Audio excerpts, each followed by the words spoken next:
She stood at the river's edge, watching a stranger bathe in the current, and for the first time in 23 years, Clara Whitlock felt her body betray her with want. It terrified her. She had never desired anything, not touch, not passion, not the future every woman was supposed to crave. Her mother died believing Clara was broken. Her father sent her west, hoping distance would fix what tenderness couldn't. But the man rising from that water, dark-eyed and silent as stone, made her wonder if she'd been waiting all along. If you're watching from anywhere in the world, drop your city in the comments below. I want to see how far Clara's story travels. And if you stay until the end, you'll see her become someone even she didn't know she could be. The Missouri River ran cold in early spring, carving through the Montana territory like a blade through silence. Clara Whitlock arrived at her father's trading post on a Thursday afternoon, stepping down from the supply wagon with mud on her hem and exhaustion in her bones. The journey from Ohio had taken 6 weeks. The journey away from herself had taken much longer. "You'll like it here," her father had written. "The air is clean. The work is honest. You'll find your footing." What he meant was, you'll stop being strange.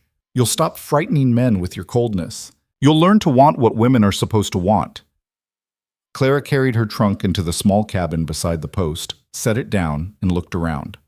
One room, one window, one narrow bed. It felt appropriate. She had always lived small. Her father, Samuel Whitlock, ran his hand through his graying beard and tried to smile. "It's not much, but it's yours. I thought you'd appreciate the quiet." "I do," Clara said, and she meant it. He hesitated in the doorway. "There's a woman downriver, Mrs. Callahan. She's got daughters. I thought you might want company." "I'm fine alone." "Clara." "I'm fine, Papa." He left her there, and Clara unpacked in silence. Dresses, books, a tortoiseshell comb her mother had given her the week before she died. She held it for a moment, then put it away. The trading post sat at the junction of two worlds. To the east, settlers and soldiers. To the west, Crow and Blackfeet hunters, who came to trade pelts and buffalo hides for powder, flour, tobacco. Samuel Whitlock was one of the few white men they trusted, and Clara understood why within days. He didn't cheat.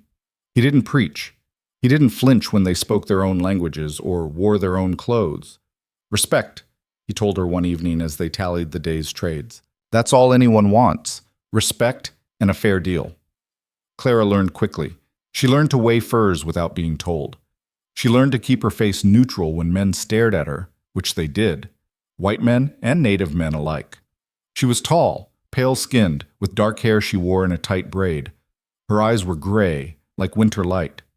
Men found her beautiful in a way that unsettled them, because she never smiled, never softened, never gave them anything to hold on to. "You married?" one trapper asked, leaning against the counter.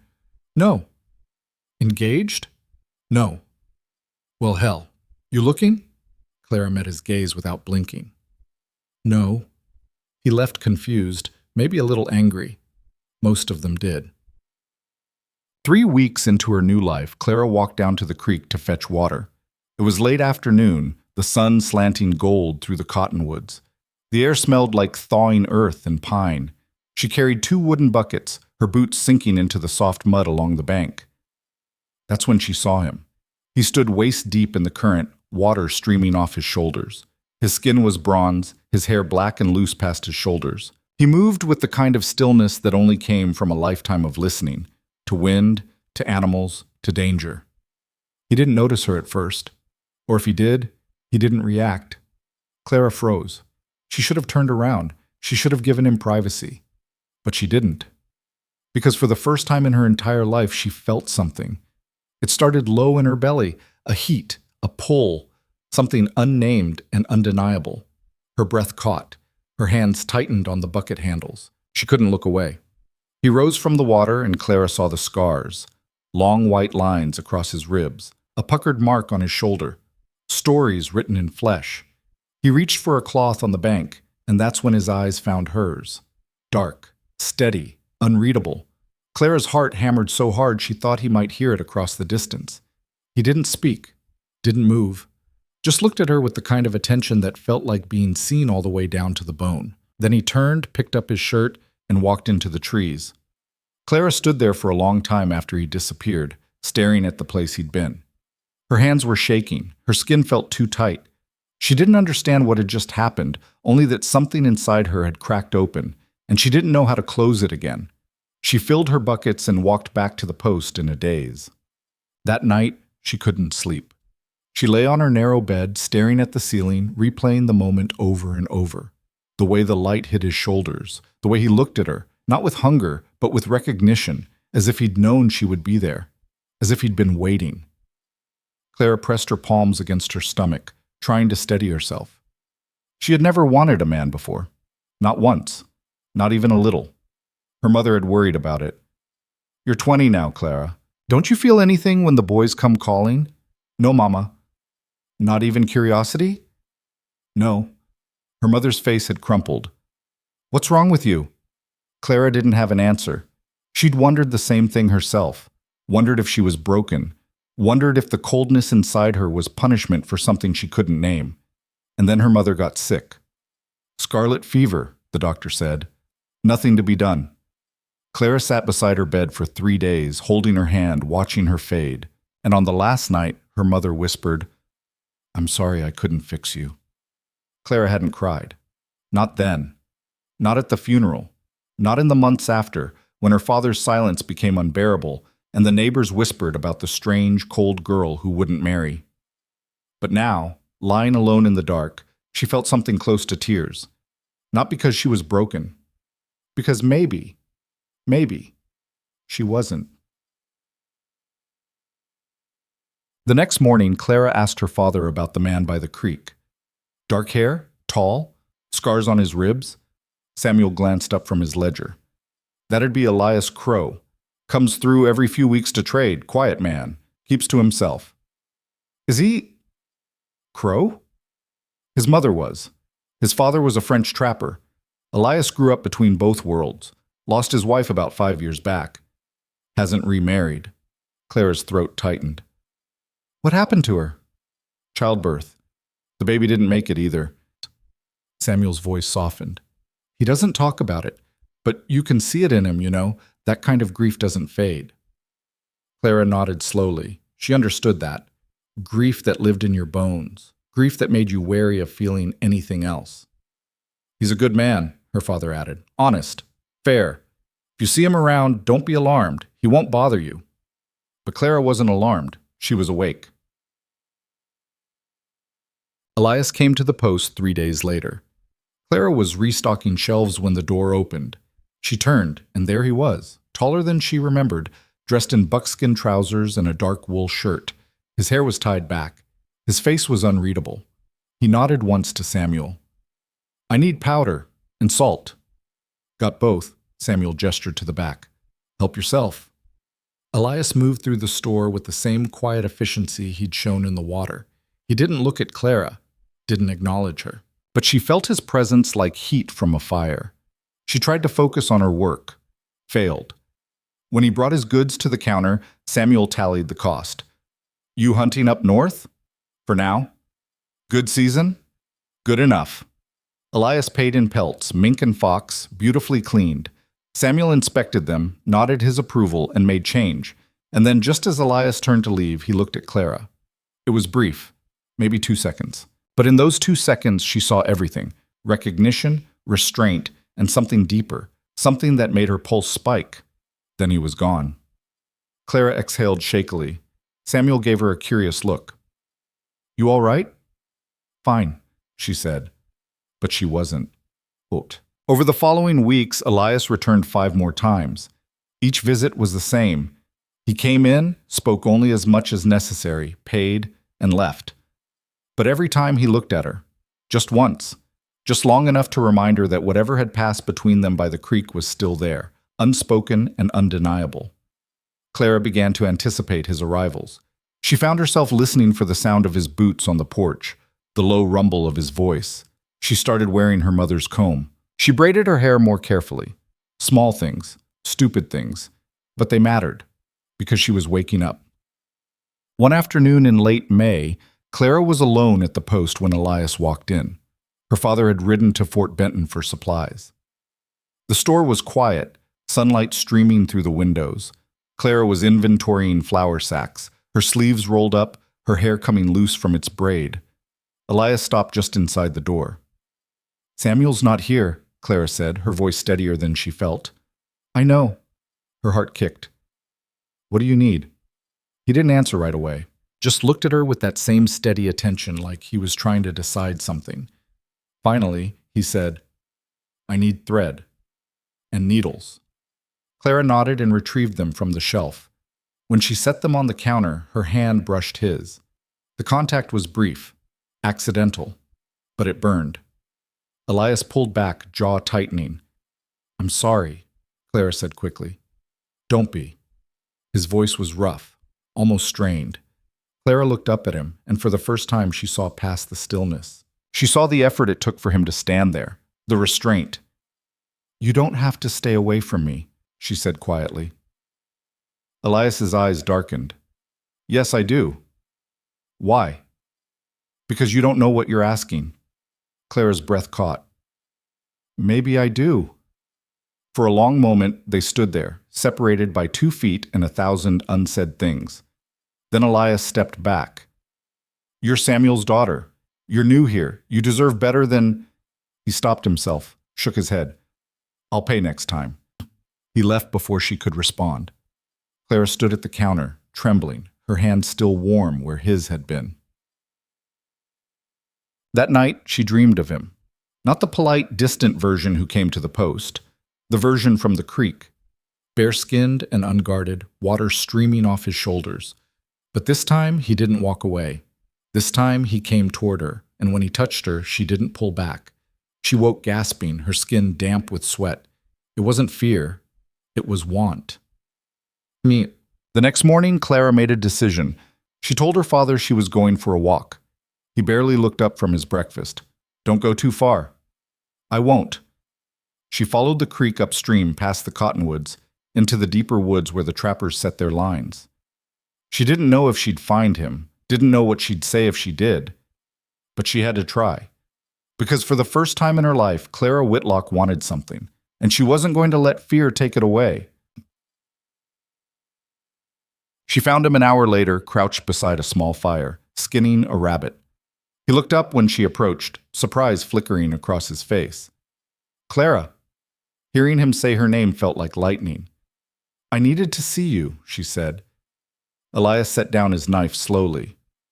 "Your father know you're here?" "No." "He wouldn't like it." "I don't care." That made him pause. He studied her, and Clara forced herself not to look away. "Why are you here?" he asked. Clara's throat tightened. "Because I don't understand what's happening to me. And I think you do." Elias stood, wiping his hands on his trousers.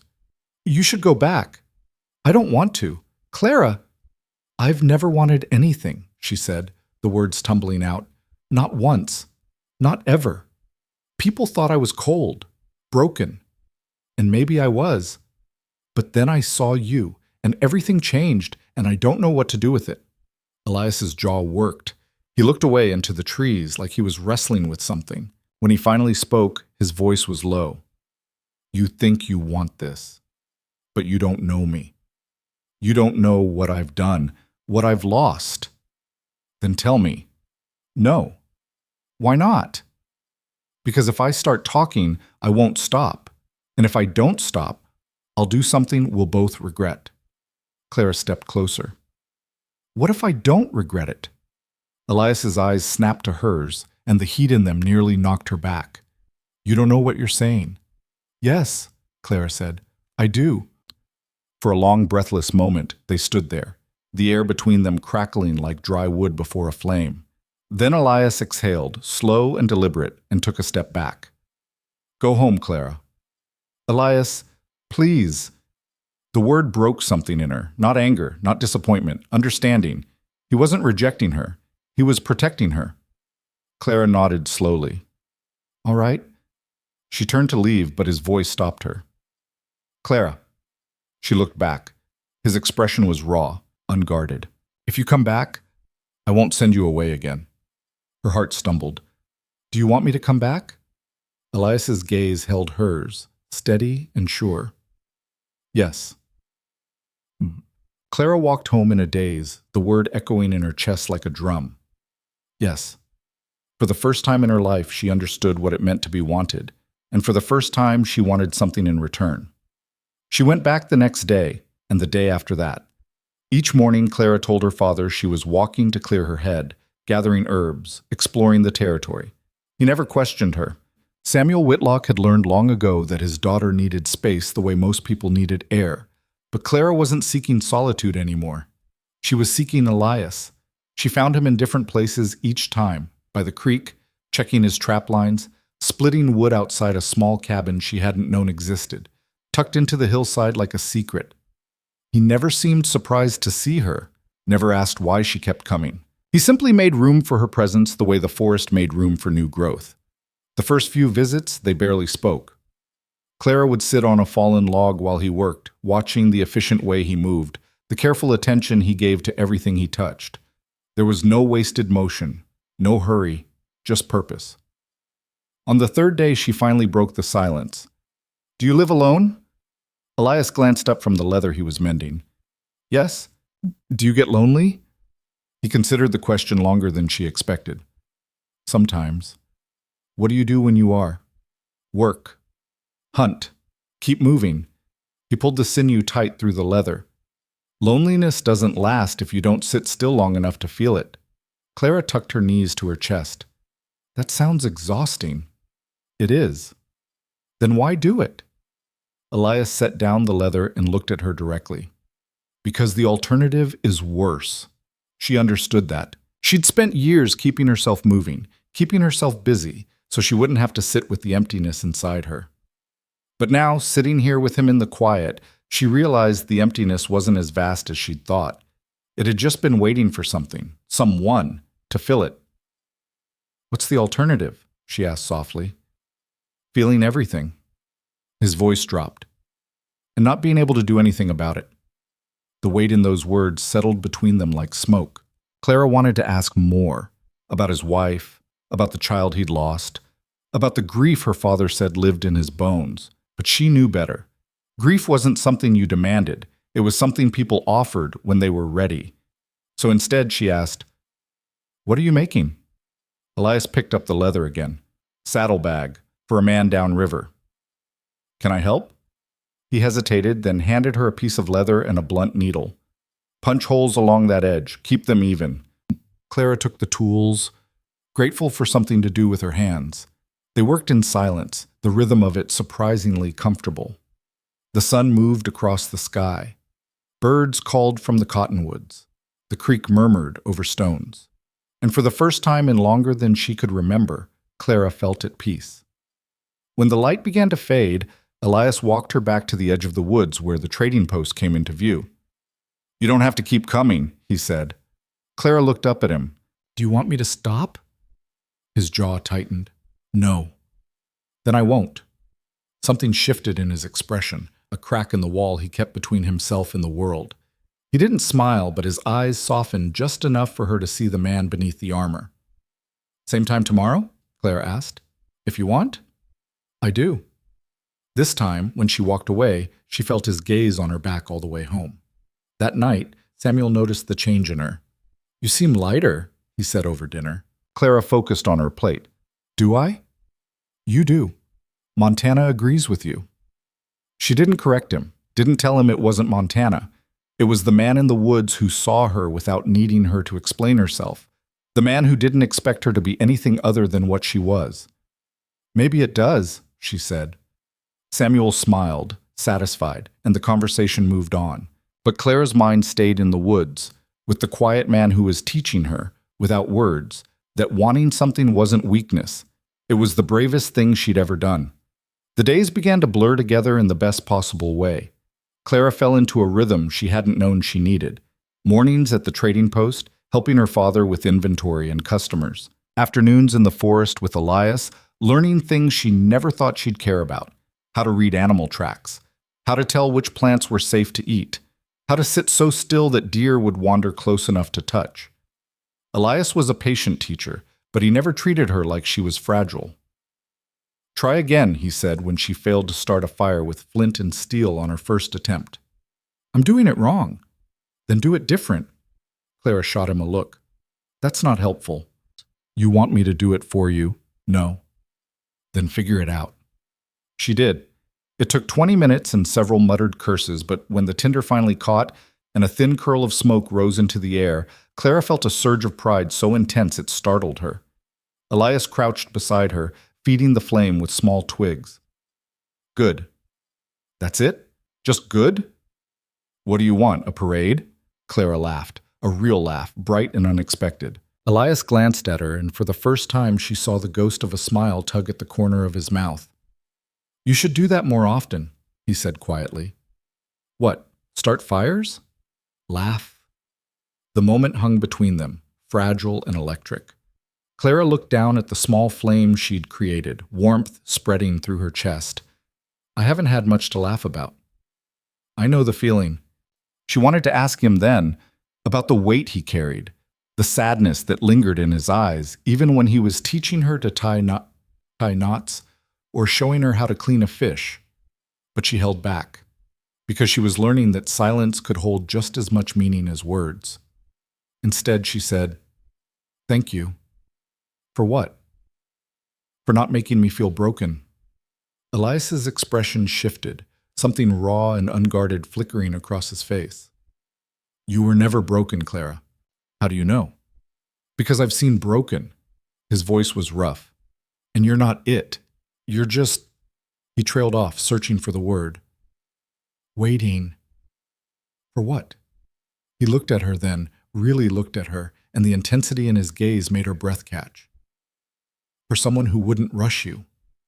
The truth of it hit her like a stone dropping into still water, sending ripples through everything she thought she understood about herself. She'd spent years believing something was wrong with her, that her inability to feel what other women felt made her defective. But Elias saw it differently. He saw her silence not as emptiness, but as a door that hadn't been opened yet. And he was willing to wait outside that door until she was ready to let him in. Were you waiting too? Clara asked softly. Elias's throat worked. Didn't know it until you showed up.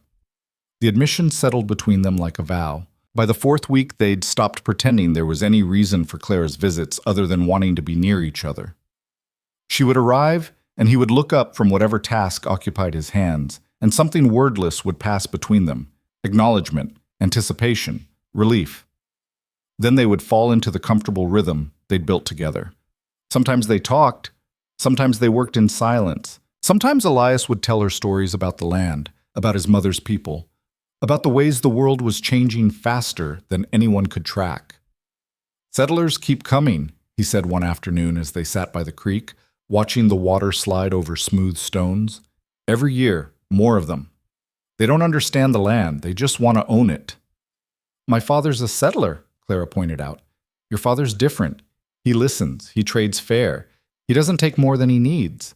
Elias picked up a flat stone and sent it skipping across the water. Most don't. Most see something beautiful and think they have a right to it just because they want it.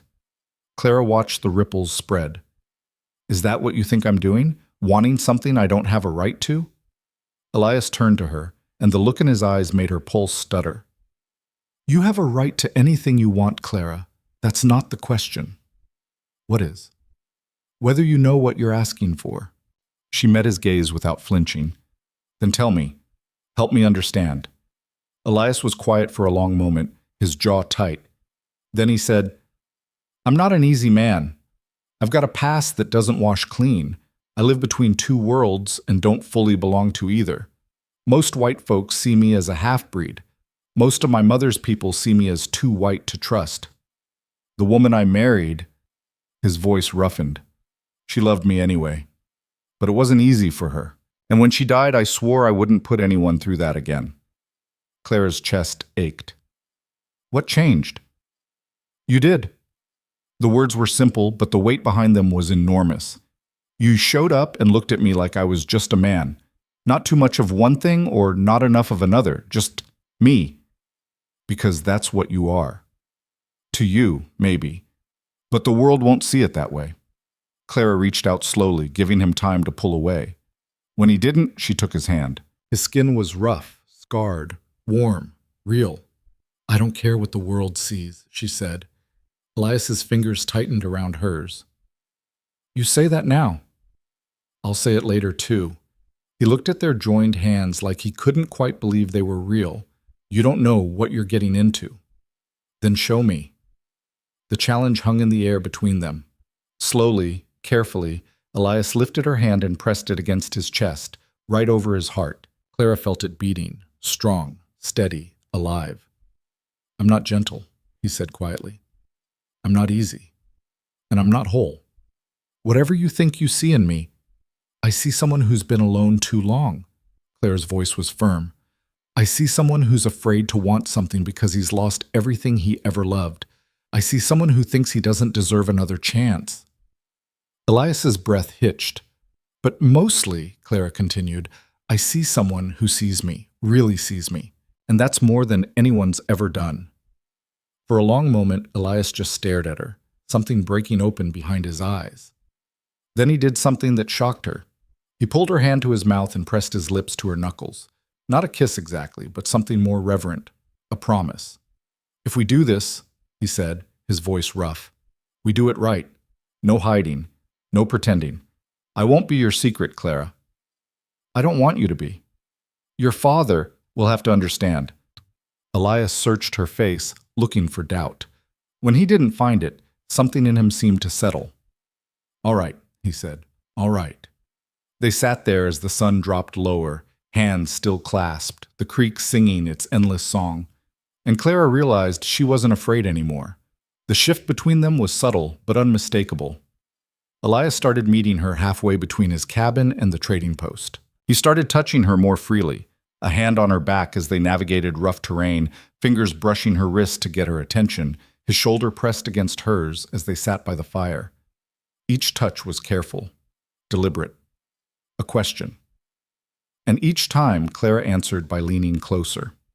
One evening, as the light turned gold and the shadows grew long, Elias taught her to shoot.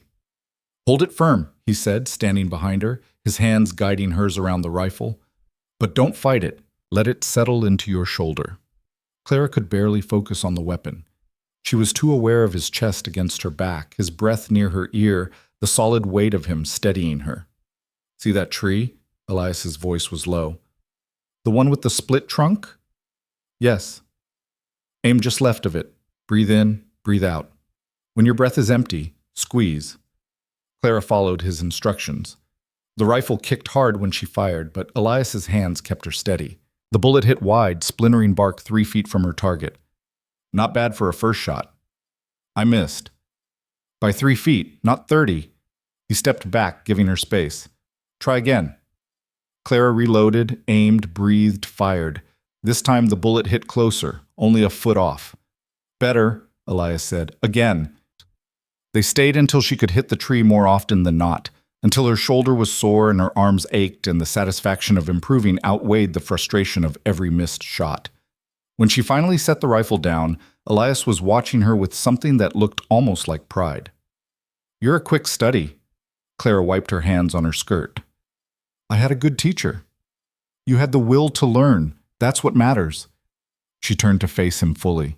They were standing close, closer than necessary. Close enough that she could see the fine lines at the corners of his eyes, the silver threading through his dark hair, the faint scar above his left eyebrow. "Elias," she said quietly. "Yeah?" "I'm not afraid anymore." His expression shifted. "Of what?" "Of this. Of you. Of myself." She took a breath. "I spent so long thinking something was wrong with me because I didn't feel things the way I was supposed to. But I was just waiting, like you said, waiting for something real." Elias's hand came up slowly, giving her every chance to step back. When she didn't, he cupped her jaw, his thumb brushing her cheekbone. "You sure about this?" His voice was rough. "Are you?" "I've been sure since the day you showed up at my camp and told me you didn't understand what was happening to you." His eyes searched hers. "I knew then. I just didn't want to rush you. I'm ready now." "Ready for what?" Clara's heart was pounding so hard she was sure he could hear it. For you to stop holding back. Elias's breath came out shaky. For a long moment, he just stood there, his hand cradling her face, his gaze locked on hers. Then he leaned down and kissed her. It was nothing like the fumbling, awkward kisses Clara had endured from boys back in Ohio. Wet, sloppy attempts that left her feeling nothing but vague discomfort. This was different. Elias kissed her like he was reading a language written on her skin, learning the shape of her, giving her time to respond. And she did. Claire's hands came up to his chest, feeling his heartbeat under her palms. She kissed him back with all the want she'd been holding inside for weeks, months, years. All the desire she'd thought she was incapable of feeling poured into that single point of connection. When they finally broke apart, both breathing hard, Elias rested his forehead against hers. "You have no idea how long I've wanted to do that," he said. Claire's laugh was breathless. "Probably as long as I've wanted you to." He pulled back just enough to look at her, his thumb tracing her lower lip. "We should talk to your father." Reality crashed back in. "Now?" "Soon." Elias's expression was serious. "I meant what I said. I won't be your secret. If we're doing this, we're doing it right." Clara nodded, her stomach fluttering with nerves. He might not approve." "I know." Elias's jaw set. "But I'd rather face his anger than dishonor you by sneaking around." The old-fashioned sentiment should have felt stifling. Instead, it made Clara feel cherished. "All right," she said. "Tomorrow." Elias kissed her again, softer this time, sweeter, then walked her back toward the trading post as the stars began to emerge overhead. At the edge of the clearing, he stopped. "Get some sleep, Clara." "Will you?" A faint smile touched his mouth. "Probably not." She watched him disappear into the darkening woods, her lips still tingling, her heart still racing. When she slipped back into the cabin, Samuel was sitting at the table cleaning his rifle. "You're late," he said without looking up. "I lost track of time." "Seems to be happening a lot lately." Clara's stomach tightened. "Papa!" Samuel set down the cleaning rod and finally met her eyes. "You think I don't know where you've been going every afternoon?" Her breath caught. I'm not blind, Clara, and I'm not stupid." He leaned back in his chair, studying her. "Elias Crow is a good man, but he's not an easy one. You understand that?" Clara lifted her chin. "Yes." "And you're still choosing him?" "Yes." Samuel was quiet for a long time. Then he sighed. "Your mother would have had opinions about this." Clara's throat tightened. "I know, but she's not here, and you're grown." He ran a hand through his hair. "Just be careful, Clara. The world isn't kind to people who don't fit into neat boxes. And the two of you together, that's going to raise eyebrows. Worse than eyebrows, maybe." "I don't care." "You say that now. I'll say it later, too." Clara echoed the words she'd spoken to Elias earlier. "I'm not afraid of what people think." Samuel's expression softened. "I believe you. But fear's not the only thing that can hurt you." "I know." Clara sat down across from him. "But I'd rather be hurt by the world than spend the rest of my life safe and empty." Her father studied her for a long moment, then nodded slowly. "All right, then." "All right?" "If he makes you happy, if he treats you right, then you have my blessing." Samuel's voice was gruff. "But if he hurts you, I'll shoot him myself." Clara smiled despite the tears pricking her eyes. "He won't." "Better not."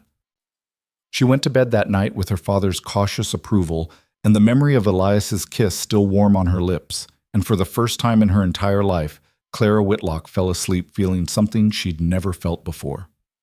Hope. The next morning, Elias came to the trading post. Samuel was behind the counter when the door opened. Clara was restocking shelves, her heart in her throat. Elias stopped just inside, his hat in his hands. "Samuel, I need to speak with you." Her father set down his ledger. "I figured you might." "Outside?" "No need." Samuel gestured to the back room. "Clara, come here." She did, hands trembling slightly. Elias looked between them, then focused on Samuel. "I want your permission to court your daughter." The formal phrasing should have sounded strange. Instead, it sounded right. Samuel crossed his arms. "You know what people are going to say." "I do." And you're prepared for that? I've lived with worse. Elias's voice was steady. But I won't put Clara through it unless she's willing. She seems willing. She does. Elias glanced at Clara. But wanting something and living with the consequences are two different things. I can speak for myself, Clara said quietly. Both men looked at her. She stepped forward, her chin lifted. I know what this means. I know people will talk. I know some of them will be cruel. But I also know that I've spent 23 years feeling nothing, wanting nothing, and I refuse to go back to that just because it's safer. Samuel's expression gentled. You sound like your mother. She was brave when it mattered. He turned back to Elias. You hurt her, and I don't care what your reasons are. I'll make you regret it. Understood. You'll treat her with respect. Always. And you'll marry her proper if this goes where I think it's going. While Elias's gaze didn't waver. That's my intention. Samuel studied him for a long, tense moment. Then he held out his hand. Elias shook it. All right then, Samuel said. But you court her here, where I can see. No more sneaking off to the woods. Clara opened her mouth to protest, but Elias spoke first. Fair enough? And just like that, everything changed. Over the following weeks, Elias became a fixture at the trading post. He would arrive in the late afternoon, help Samuel with whatever needed doing, hauling supplies, repairing shelves, chopping wood, and then sit with Clara on the porch as the sun went down. They talked about everything and nothing. Elias told her about his childhood, split between his mother's village and his father's trapping routes. Clara told him about Ohio, about her mother's illness, about the suffocating feeling of being the strange girl everyone whispered about. Did you ever try, Elias asked one evening, to feel what they expected you to feel? Once, Clara's voice was quiet. There was a boy, Thomas. He was kind, patient. Everyone said we'd make a good match. What happened? I tried to want him. I really did. But when he kissed me, all I felt was, she searched for the word, obligation. Like I was supposed to enjoy it, so I pretended I did. Did he know? I think so. He stopped calling after that. Clara looked down at her hands. I felt guilty, like I'd failed him somehow. Elias reached over and took her hand. You didn't fail anyone. You just weren't meant for him. How do you know? Because when I kiss you, you don't pretend. Heat flooded Clara's cheeks, but she didn't look away. No, I don't. His thumb traced circles on the back of her hand. That's how it should be. No pretending, no obligations, just truth. Is that what we have? Yes. Elias's voice was certain. Whatever else this is, it's true. Clara leaned her head on his shoulder, feeling the solid warmth of him, the steady rise and fall of his breathing. And she knew, with absolute certainty, that she was exactly where she was supposed to be. But the world, as Samuel had warned, was not kind to people who didn't fit into neat boxes. The whispers started within days. Clara heard them when she went into Fort Benton for supplies, women pulling their children closer when she passed, men muttering behind their hands. She saw the looks, felt the weight of judgment pressing down like stones. That Whitlock girl, with a half-breed. What was her father thinking? Clara held her head high and kept walking, but the words followed her home. One afternoon, a group of soldiers from the fort came to the trading post. Their leader, a lieutenant with a thin mustache and hard eyes, leaned against the counter while his men browsed. Heard you've been keeping company with Elias Crow, he said casually. Clara didn't look up from the ledger she was writing in. That's my business. It's everyone's business when a white woman takes up with an Indian. Now she did look up, her eyes icy. Elias is a free man, a good man, and who I spend time with is no concern of yours. The lieutenant's smile was unpleasant. You should be careful, Miss Whitlock. Man like that, you can't trust him. They're all savages underneath. Clara's hand tightened on her pen. You need to leave. Just offering friendly advice. It's not friendly, and it's not wanted. She set down the pen and met his gaze without flinching. Now get out of my father's store. The lieutenant straightened, his expression hardening. You'll regret this. I doubt it. He left, his men trailing behind him, but Clara's hands were shaking. When Elias arrived that evening, she told him what happened. His jaw tightened. I should talk to him. No. Clara grabbed his arm. That's what he wants. An excuse to cause trouble. He threatened you. He tried to scare me. There's a difference. She stepped closer. I'm not afraid of him, Elias, and I'm not going to let men like that dictate my life. Elias looked down at her, something fierce and protective burning in his eyes. You're stronger than I gave you credit for. I'm stronger than I gave myself credit for. Clara's voice was firm. And I'm not backing down.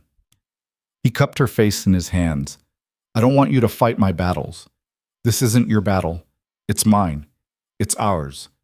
She covered his hands with hers, and I'm not running from it. Elias kissed her then, hard and claiming and full of everything he couldn't say. When they broke apart, both breathing hard, Clara whispered, I'm not going anywhere. I know, Elias said. That's what scares me. But he didn't let her go. And Clara realized that fear wasn't the opposite of courage. Sometimes it was just love wearing a different face. The trouble came 3 weeks later, on a Tuesday morning when the sky hung low and gray with the promise of rain. Samuel had left before dawn to meet a freight wagon 2 days' ride north, leaving Clara alone to manage the trading post. She'd done it before, many times, and thought nothing of it. The morning passed quietly. A few trappers came through for tobacco and coffee. A Blackfeet woman traded beadwork for flour, and by midday Clara was taking inventory in the back room when she heard boots on the porch. Heavy boots. Multiple pairs. She stepped into the main room and felt her stomach drop. The lieutenant from before stood just inside the door, flanked by 4 soldiers. His thin smile was the same, but there was something harder in his eyes now, something that made the hair on the back of Clara's neck stand up. Miss Whitlock, he said pleasantly, your father around? He's away on business. Clara kept her voice level. What do you need? Not what. Who? The lieutenant glanced at his men, then back at Clara. We're looking for Elias Crow. Her heart kicked hard against her ribs. Why? That's military business. Then take it up with him when you find him. Oh, we will. The lieutenant took a step closer. But I thought maybe you could save us some time. Tell us where he is. Clara's mind raced. Elias was at his cabin. She knew because he'd told her yesterday he'd be spending the week curing hides. If these men went there, if they found him alone with no witnesses... I don't know where he is, she said. The lieutenant's smile widened. Now, I don't believe that. Word is you two are mighty close. Surely he tells you his whereabouts. I haven't seen him in days. That's funny, because my men saw him leaving here just last night. Clara's pulse hammered, but she kept her expression neutral. Then your men were mistaken. I don't think so. The lieutenant moved closer, and Clara forced herself not to step back. See, here's the thing, Miss Whitlock. Elias Crow is wanted for questioning in connection with a series of thefts from the fort. Supplies gone missing, ammunition. We have reason to believe he's been trading stolen goods. The accusation was so absurd, Clara almost laughed. That's ridiculous. Elias doesn't steal. You sure about that? You know him so well, do you? Better than you? Well, then you won't mind if we search the premises.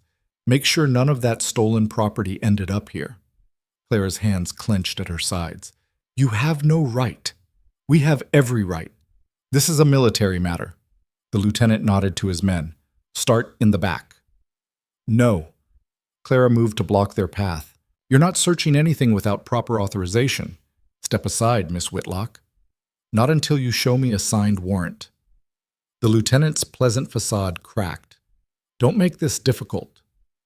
Then don't break the law. Clara stood her ground, heart pounding so hard she could barely hear over it. My father keeps records of every transaction that passes through this post. Every pelt, every trade, every dollar. You want to accuse someone of handling stolen goods, you'd better have proof. For a long moment they stared at each other. Then the lieutenant said quietly, You're protecting him.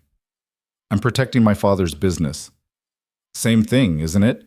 Seeing as how Crow is practically living here these days. Clara's jaw tightened. If you have accusations to make them to the territorial marshal. Otherwise, get out. The lieutenant's eyes went cold. You're making a mistake. The only mistake here is yours. Clara's voice didn't waver, even though fear was crawling up her spine. You come into a civilian business, make baseless accusations, and threaten an illegal search. I'm sure your commanding officer would be interested to hear about it. The threat landed. The lieutenant's face flushed red. This isn't over, he said.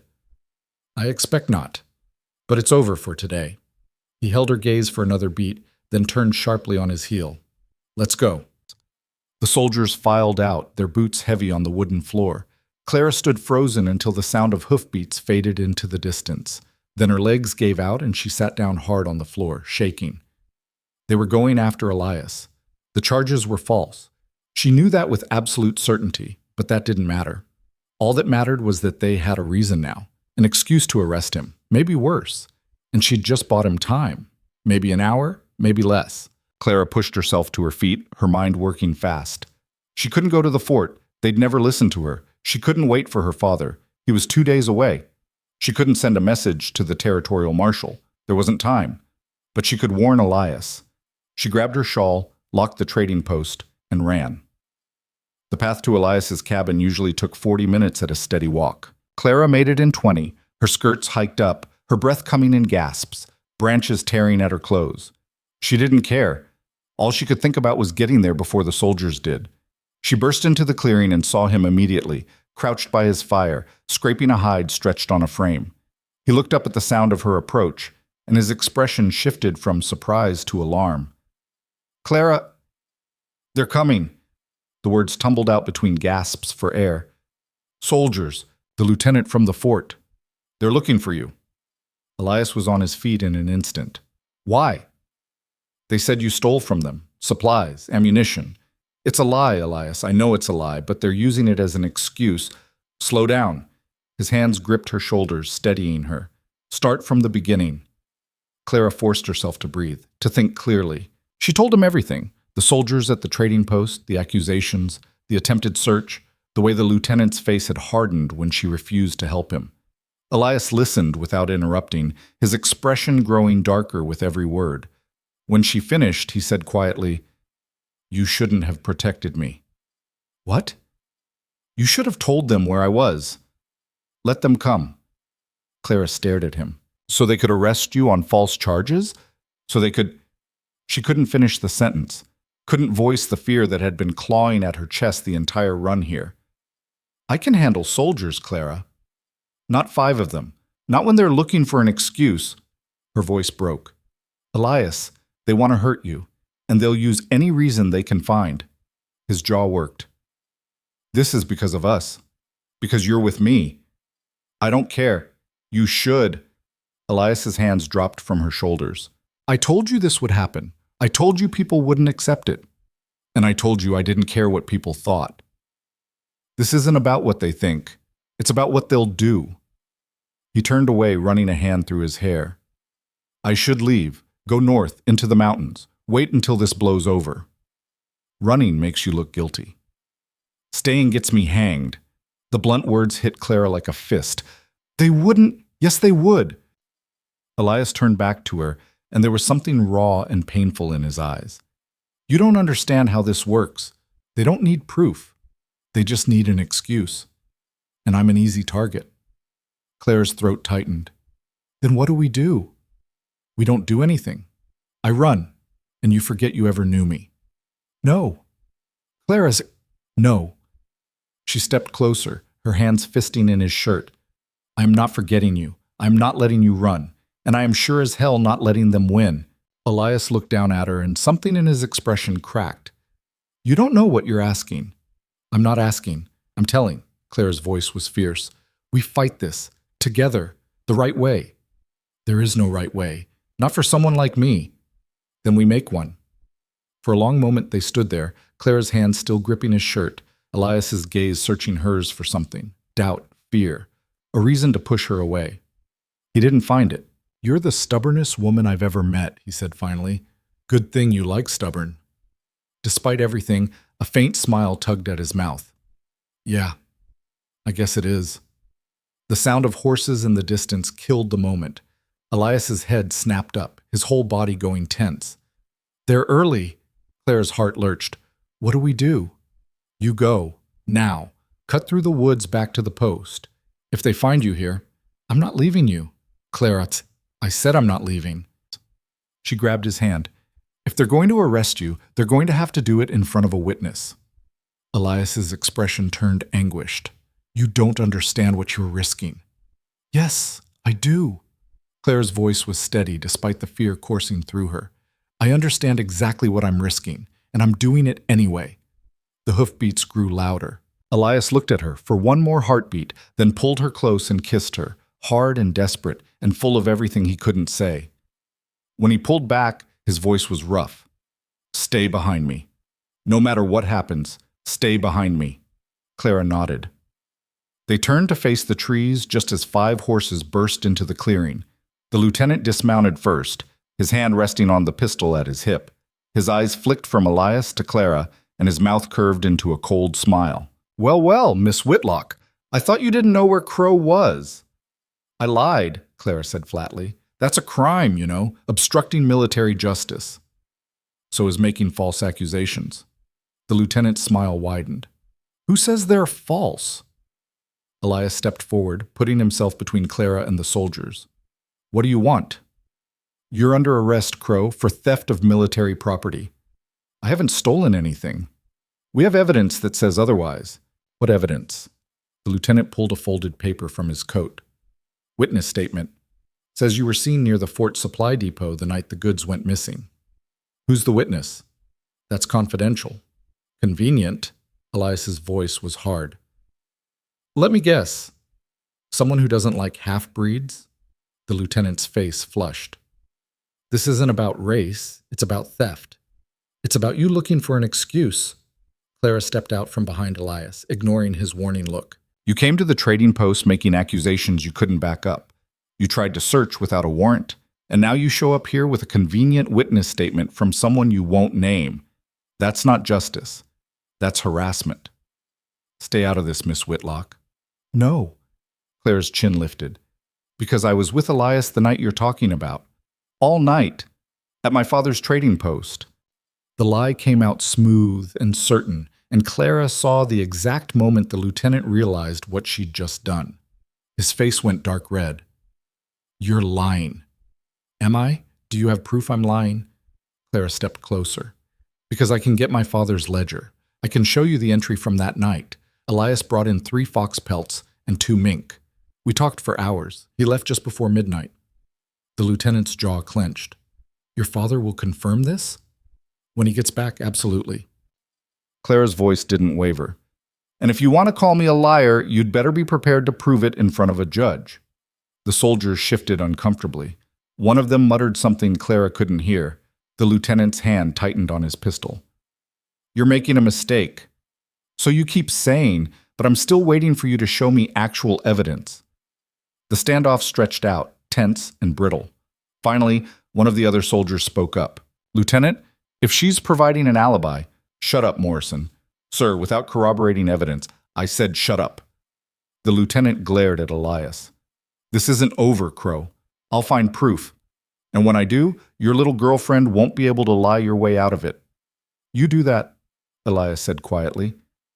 In the meantime, get off my property. For a moment, Clara thought the lieutenant would refuse, thought he'd push it, force a confrontation that could only end badly, but then he smiled, cold and unpleasant. Enjoy it while it lasts. He mounted his horse, yanked the reins hard, and rode off. The other soldiers followed, though Morrison glanced back once with something that looked almost like apology. When the sound of hoofbeats faded, Elias turned to Clara. You just lied to a military officer. I know. You could be charged with obstruction. I know. You could go to jail, Clara, lose everything. I know. She met his gaze without flinching. And I'd do it again. Elias stared at her, and something in his expression broke open. Disbelief, wonder, fear, love, all tangled together in a way that made him look younger and more vulnerable than she'd ever seen him. Why? His voice was rough. Why would you risk that for me? Because you're worth it. Clara's throat tightened. Because they don't get to destroy a good man just because he doesn't fit into their narrow little world. And because I love you.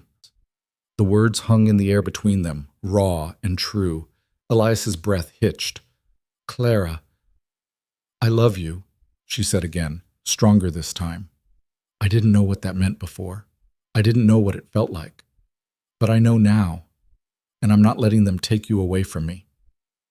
For a long moment, Elias just stood there, looking at her like she was something miraculous and terrifying.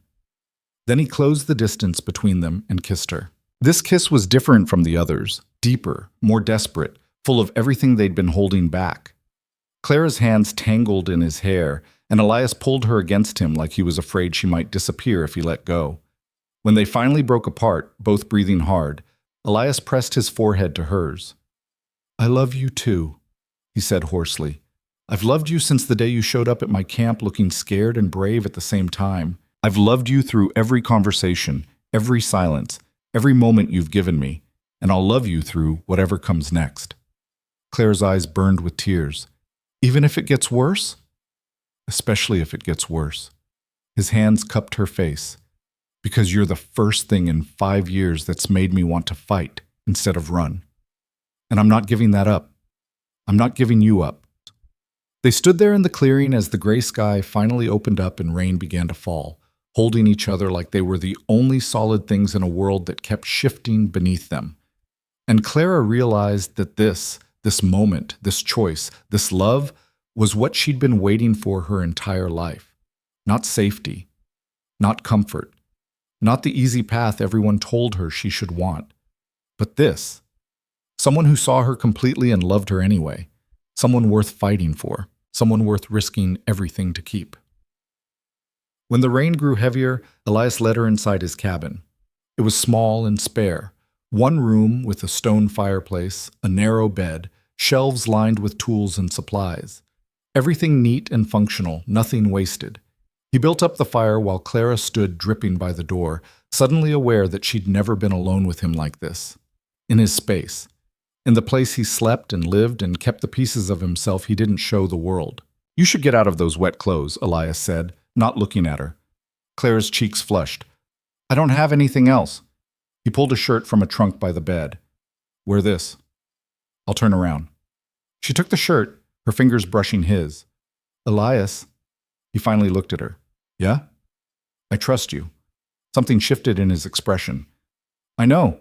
That's what scares me. But he did turn around, giving her privacy. Clara peeled off her wet dress and shawl, shivering in the cool air, and pulled on his shirt. It hung to her knees, the fabric soft and worn and smelling like leather and pine and him.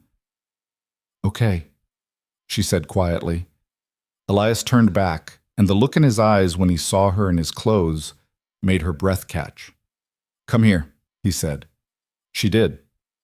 He wrapped a blanket around her shoulders and guided her to sit by the fire.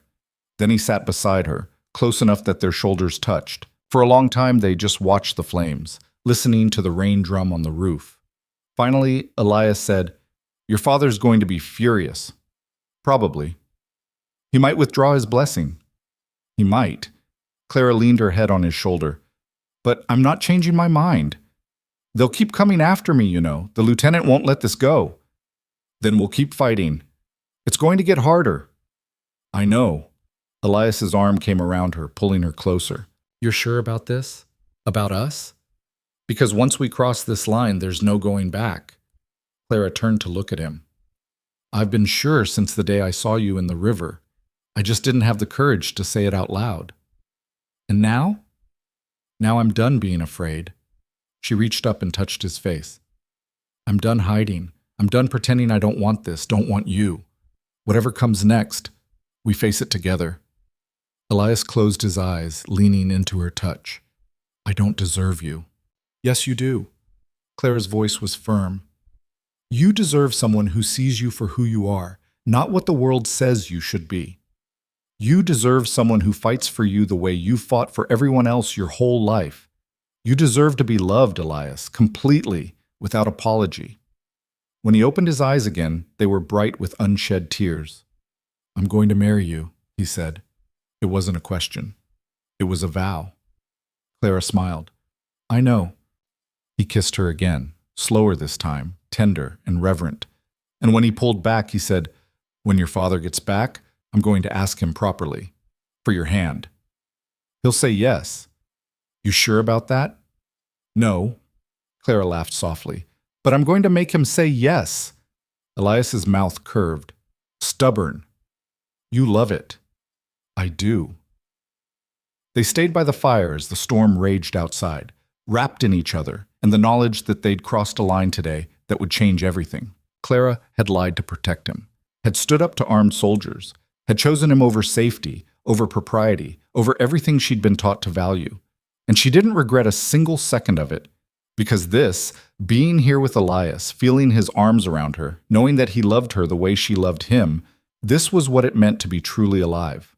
Not safe, not comfortable, not easy, but real, and worth every risk. When the rain finally slowed to a drizzle, Elias walked Clara back to the trading post, both of them muddy and disheveled. He stopped at the edge of the clearing, unwilling to leave her, but knowing he had to. Will you be all right? He asked. I'll be fine. Clara touched his cheek. You're the one they're after. I can take care of myself. I know, but let me worry anyway. He caught her hand and kissed her palm. I'll come by tomorrow. Check on you. Good. Neither of them moved to leave. Finally, Elias said, Thank you for what you did today. I'd do it 100 times over. I know. That's what scares me. He pulled her close one more time. Be careful, Clara, please. You too. She watched him disappear into the trees, then turned and walked into the trading post. The moment she stepped inside, she saw the chaos. Shelves overturned, goods scattered across the floor, drawers pulled open, contents dumped.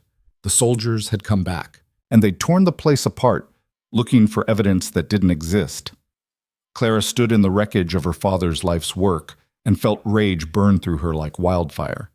They wanted to destroy Elias, and when they couldn't find a way to do it directly, they'd gone after the people who protected him. Well, they'd just made a mistake. Because Clara Whitlock wasn't the quiet, obedient girl she used to be.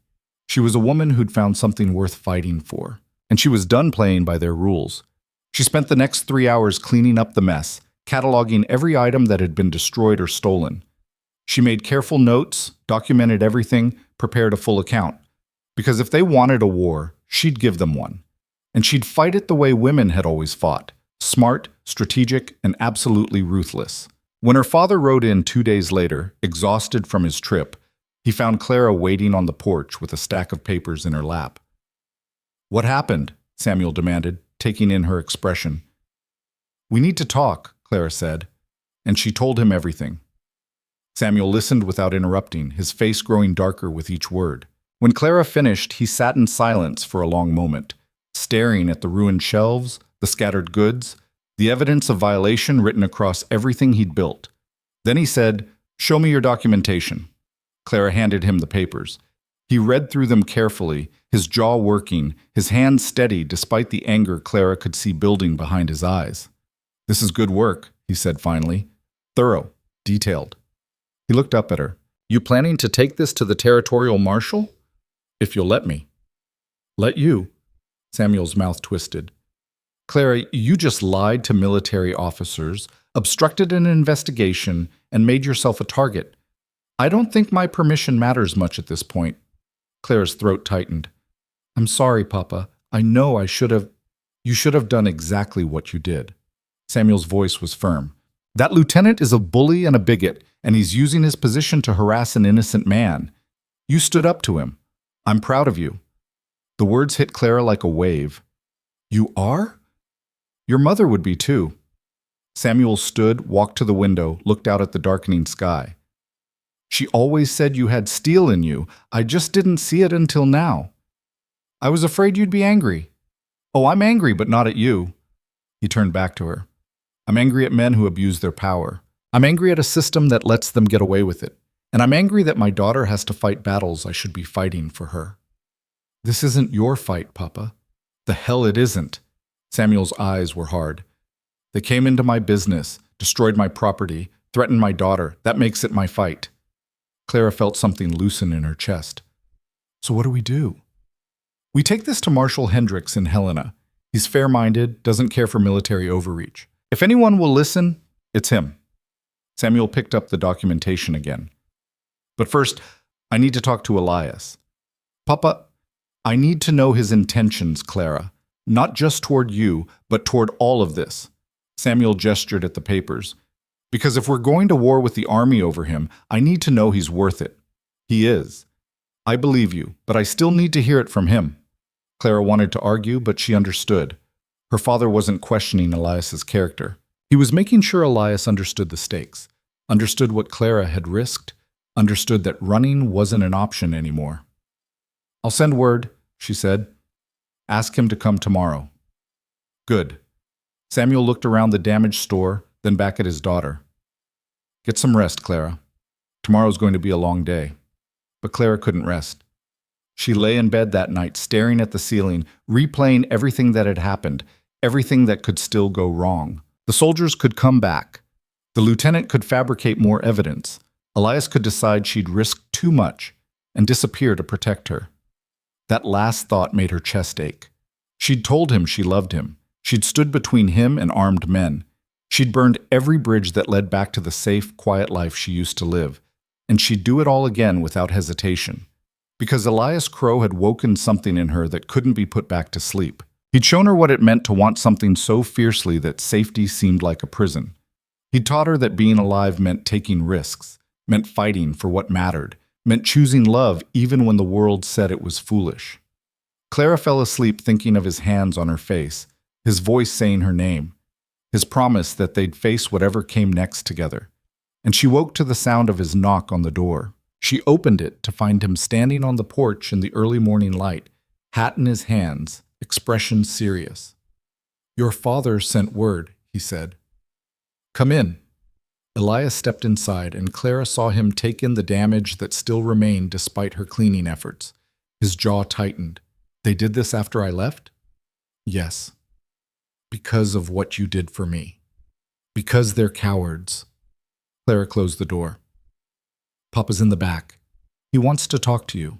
Elias nodded, but before he could move, Clara caught his hand. Whatever he says, whatever he asks, just remember, I made my choice. Nothing he says can change that. Elias looked down at their joined hands. I'm about to ask your father for permission to marry you, after you lied to soldiers to protect me, after they destroyed his business in retaliation. You sure he's not going to shoot me? Clara smiled despite the tension knotting her stomach. Pretty sure. That's not as reassuring as you think. She squeezed his hand. He's a good man, Elias. He'll listen. I hope you're right. They found Samuel in the back room, sorting through salvaged inventory. He looked up when they entered, his gaze moving from Clara to Elias and back again.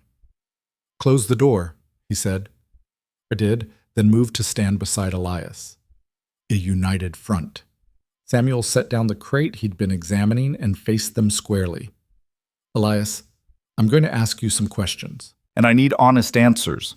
Yes, sir. Did you steal from the fort? No, sir. Do you know who did? No, but I have suspicions. Samuel's eyebrows rose. Go on. Elias glanced at Clara, then back to Samuel. There's a group of trappers who've been working the territory north of here, hard men, the kind who don't care much about laws. They've been trading with some of the younger soldiers, whiskey for information, that sort of thing. I wouldn't be surprised if they stole the supplies and the army's looking for someone easier to blame than their own men. Can you prove it? Not without getting myself killed. Those men don't take kindly to questions. Samuel nodded slowly. That fits what I've heard. The fort's had discipline problems for months. He paused. So why are they targeting you specifically? Because I'm convenient. Elias's voice was level. Half crow, half white. Doesn't fit anywhere properly. And because I'm courting your daughter, which apparently offends the lieutenant's sensibilities. It offends more than his sensibilities. It threatens his worldview. Samuel's expression was grim. Men like him need to believe they're superior. When someone like you proves them wrong, they get dangerous. I know. And yet you're still here. Yes, sir. Why? Elias met Samuel's gaze without flinching. Because running would mean losing Clara, and I'm not willing to do that. Samuel studied him for a long moment. My daughter lied to military officers for you. She obstructed an investigation. She made herself a target. That takes either extraordinary love or extraordinary foolishness. Probably both, Elias said quietly. And what do you intend to do about it? Marry her? Protect her? Build a life with her? Elias's voice strengthened. I know I'm not what you would have chosen for her. I know our life won't be easy. But I swear to you, I will spend every day proving she didn't make a mistake when she chose me. The words hung in the air, raw and honest. Samuel looked at Clara. This what you want?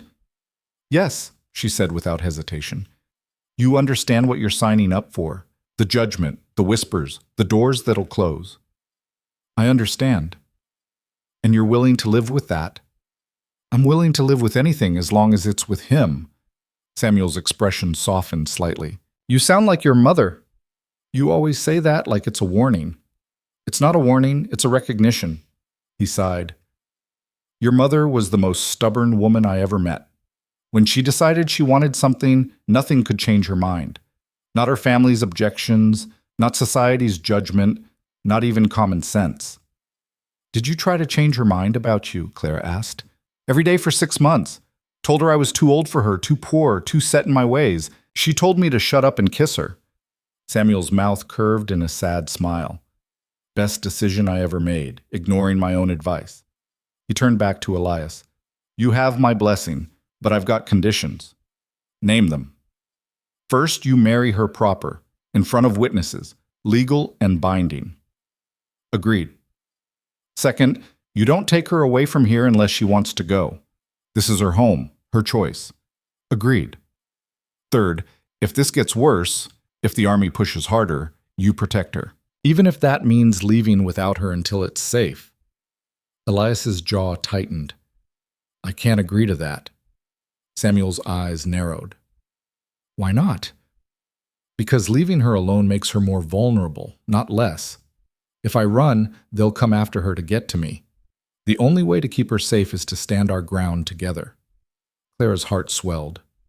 Samuel looked between them, then nodded slowly. All right, then here's my third condition. You let me help. You don't face this alone. We're family now, or we're about to be. That means we fight together. Elias's throat worked. Thank you, sir. Don't thank me yet. We've got a hell of a battle ahead of us. Samuel moved to his desk and pulled out a fresh sheet of paper. First thing we do is file a formal complaint with Marshal Hendricks. Document everything, the false accusations, the illegal search attempt, the destruction of property. Make it official. Will that stop them? Clara asked. Probably not, but it creates a record, and it puts the army on notice that we're not backing down. Samuel began writing. Second, I'm going to talk to some of the other traders in the territory. The army's been heavy-handed with more than just us. If we present a united front, it's harder for them to ignore. And if they still ignore it, Elias said, then we take it to the newspapers. The territorial governor. Make enough noise that they can't bury it. Samuel looked up. One way or another, we're going to clear your name. Over the next week, they worked tirelessly. Samuel rode to Helena to meet with Marshal Hendricks, presenting the documentation Clara had prepared along with sworn statements from other traders who'd faced similar harassment. The marshal listened, took notes, and promised to investigate. Clara helped Elias move his most valuable possessions to a cache in the hills, in case the soldiers came back and destroyed his cabin the way they'd destroyed the trading post. It was hard work carrying hides and tools and supplies up steep trails, but Clara didn't complain. She was too grateful to be doing something, anything, instead of waiting helplessly for the next attack. And attacks came. Twice more, soldiers showed up at the trading post making accusations, demanding to search, threatening arrest. Each time Clara stood her ground, cited the marshal's investigation, and refused to be intimidated. Each time they left angry but empty-handed. The tension was exhausting. Clara slept poorly, jumping at every sound, always waiting for the knock on the door that would mean they'd run out of time. But through it all, Elias was there. He came every morning and stayed until dark, helping Samuel repair the damage, restocking shelves, serving customers who stared but still needed supplies. His presence was steady, unshakable, a reminder that they were in this together. And late each evening, after Samuel retired to bed, Elias and Clara would sit on the porch and talk.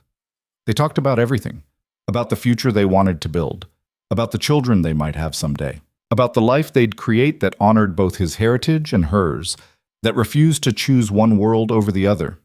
I want to teach them both languages, Elias said one night, English and Crow. Give them the tools to move between worlds the way I never quite managed. Clara leaned against his shoulder. What else? I want to build us a real house, not just a cabin, something solid, something that says we're staying. Where? Wherever you want. Here by the post? Up in the hills? Doesn't matter, as long as it's ours. Clara was quiet for a moment, then said, I want a garden, a big one, with vegetables and flowers and herbs. You'll have it. And I want to keep helping Papa with the trading post. I'm good at it, Elias. The numbers, the inventory, the negotiating. I don't want to give that up. Then don't. His arm tightened around her. I'm not marrying you to make you smaller, Clara. I'm marrying you because you're the strongest person I know. She tilted her head to look up at him. You really think that? I know it. His hand came up to cup her cheek. You stood up to armed soldiers. You lied to protect me. You're fighting a system that's rigged against us, and you haven't backed down once. If that's not strength, I don't know what is. Clara's eyes burned. I'm terrified most of the time. Being scared doesn't mean you're not brave. It means you're brave enough to be scared and do it anyway. He kissed her forehead. That's the kind of woman I want beside me for the rest of my life. You're going to have her, Clara whispered, whether you like it or not. Elias smiled against her skin. I like it. They sat in comfortable silence, watching the stars emerge one by one, and Clara felt something settle deep in her chest. This was what she'd been missing her whole life. Not just love, though she felt that in abundance, but partnership, equality. Someone who saw her as an ally, not a possession. Someone who wanted her strong, not soft. Elias, she said quietly. Yeah? When this is over, when we've cleared your name and the army backs off, I don't want to wait. To get married? Yes. She sat up to look at him properly. I know it's probably improper to say this, but I don't care. I don't want a long engagement. I don't want to wait months while people gossip and try to talk us out of it. I want to marry you as soon as possible. Elias's expression turned serious. You sure? Once we do this, there's no going back. No changing your mind if it gets too hard. I'm not going to change my mind. Clara, I won't. Her voice was firm. I've spent my whole life being careful, being proper, being what everyone expected me to be. And I was miserable. But with you, I'm alive. And I'm not wasting another day pretending I don't want exactly what I want. Elias stared at her, and she saw the moment his last reservation crumbled. All right, he said. Soon as the marshal clears this up, we get married. No waiting. Promise? Promise. He pulled her close and kissed her, and Clara felt the truth of it settle into her bones. They were going to make it through this. They were going to build the life they wanted, and nothing, not soldiers, not society, not fear, was going to stop them. The breakthrough came 3 weeks later. Marshal Hendricks rode into the trading post on a Saturday afternoon, his expression grim but satisfied. Samuel, Clara, and Elias met him on the porch. Got news, the marshal said, dismounting. Good and bad. Start with the bad, Samuel said. The army's not backing down on the charges against Elias. They're insisting he's guilty despite having no evidence. Clara's stomach sank. And the good news? I found your thieves. Hendricks pulled a folded document from his coat. Arrested 3 trappers 2 days ago trying to sell military-issue ammunition to a trader in Fort Benton. They confessed. Named 2 soldiers as accomplices. The whole thing's falling apart. Elias exhaled slowly. So I'm cleared? Officially? Not yet. But I'm presenting this evidence to the fort's commanding officer tomorrow. He's going to have a hell of a time explaining why he let his men frame an innocent man while the real thieves walked free. Hendricks' mouth tightened. Between you and me, that lieutenant's going to face charges of his own. Abuse of authority, wrongful harassment, destruction of civilian property. He's done. Relief flooded through Clara so intensely she had to grip the porch railing to stay steady. How long until it's official? Samuel asked. Week, maybe 2. I'll need statements from all of you. And Elias, you'll probably have to appear before a territorial judge to formally clear your name. I can do that. Good. Hendricks looked at Clara. Miss Whitlock, I read your documentation. That was solid investigative work. Ever consider a career in law enforcement? Despite everything, Clara smiled. I'll stick with trading, thank you. Your loss. The territory could use more people who think like you. He tipped his hat. I'll be in touch when I have more information. After the marshal left, the three of them stood on the porch in stunned silence. Then Samuel said, Well, I'll be damned. Elias turned to Clara, and the look in his eyes made her heart stutter. You did it, he said quietly. We did it. No. He cupped her face in his hands. You stood up when everyone else would have backed down. You fought when it would have been easier to run. This is because of you, Clara. Tears spilled down her cheeks. I couldn't lose you. You won't. Not ever. He kissed her, deep and sure and full of promise. When he pulled back, he said, 2 weeks. That's how long we wait. For what? To get married. His voice was rough. I'm not waiting any longer than I have to. Clara laughed through her tears. 2 weeks. 2 weeks, Samuel confirmed. And I'm not listening to any arguments about propriety or tradition. You two have earned the right to do this your way. They spent the next 14 days in a whirlwind of preparation. Samuel sent word to everyone he knew in the territory. Traders, trappers, tribal leaders, settlers who'd proven themselves fair-minded. Clara sewed a dress with fabric her mother had saved, cream-colored cotton with delicate embroidery at the collar and cuffs. Elias worked with a Crow elder to create a marriage blanket in the traditional style, woven with symbols of protection and prosperity. The ceremony itself would be a blend of both cultures. A minister would officiate to make it legal in the eyes of the territory, but they would also incorporate Crow traditions, the blanket ceremony, the exchange of gifts, the blessing from tribal elders who'd known Elias since childhood. Clara threw herself into the preparations, grateful for tasks that kept her hands busy and her mind occupied. Because underneath the excitement, underneath the joy of finally getting what she wanted, there was still fear. Fear that something would go wrong at the last minute. Fear that the army would find a way to stop them. Fear that the world would prove too cruel for love to survive. But every time the fear threatened to overwhelm her, Elias was there. 2 days before the wedding, they walked up to the ridge overlooking the valley. The sun was setting, painting the sky in shades of gold and pink. They sat on a flat rock, shoulders touching, watching the light fade. You nervous? Elias asked. Terrified, Clara admitted. Of marrying me? Of everything after? She looked at him. What if it's harder than we think? What if people won't trade with us, won't talk to us, won't? Then we'll find new people. Elias took her hand. Clara, I'm not going to lie to you and say it'll be easy. It won't. There will be people who hate us for no reason except that we don't fit their expectations. There will be days when you wish you'd chosen an easier path. But there will also be days when you wake up beside someone who knows you completely and loves you anyway. Days when you look at the life you've built and feel proud instead of trapped. Days when you realize that easy and happy aren't the same thing. He brought her hand to his lips.